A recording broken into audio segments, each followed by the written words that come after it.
তারপর চলে যান। এত তদন্ত করার কোনো দরকার নেই মিস্টার দত্তা। ম্যাডাম, বলছি যে শোলক আমার বিটিয়ার মতো ছিল, আজ সে নেই।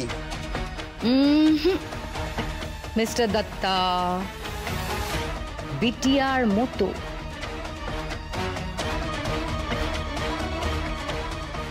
But not বিটিয়া। তাই এতটাও শোকে ভেঙে পড়বেন না আপনি। দেখুন, যে যেমন কর্ম করে সে তেমনই ফল পাবে। এই যেমন আপনিও তো আমাদের সাথে মানে পার ইন্ডাস্ট্রিজের সাথে নেমোখারামি করেছেন, তাই না? শোনো কত করেছে। আঁচল দি, প্লিজ মাঝখানে কথা বলবেন না। দিদি, কি হচ্ছে? আচল, আচল, তুমি আমার থেকে অনেক ছোট আছো। তুমি যেটা বললে সেটা ঠিক বললে না, খুব খারাপ ইঙ্গিত করলে তুমি। এ তো আপনার রুচি আছে, ঠিক আছে।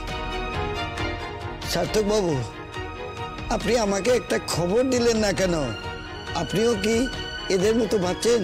ছি ছি ছি, আপনি এসব বলবেন না। আমি জানি আপনি শোলককে একদম নিজের মেয়ের মতো ভালোবাসতেন। আমি জানি আপনি কিভাবে ওর পাশে দাঁড়িয়েছিলেন। হ্যাঁ, শুধু শোলক কেন, আমরাও তো আপনার প্রতি কৃতজ্ঞ। ছি ছি, এসব কথা বলো না।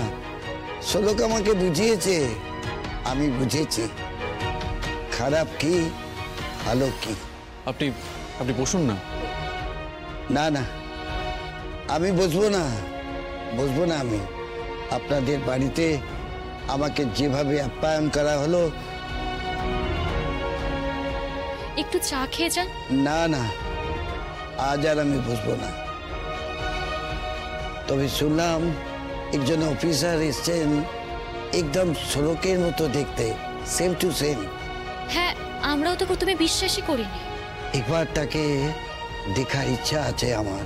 ভালো তো, থানায় যান, দেখতে পাবেন। তবে আমার একটা কথা আছে মিস্টার দত্তা, আপনি এই বাড়িতে আর না এলেই ভালো হয়। দেখুন, শোলক তো নেই, তাই আর যদি সার্থক বাবু কিংবা শাড়ির কোনো দরকার পড়ে আমি নিশ্চয়ই আসবো।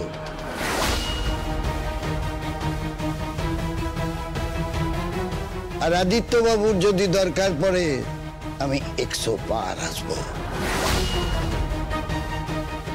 ম্যাডাম, চলি। সার্থক, কি? তোমার সঙ্গে আমার জরুরি কথা আছে, এসো।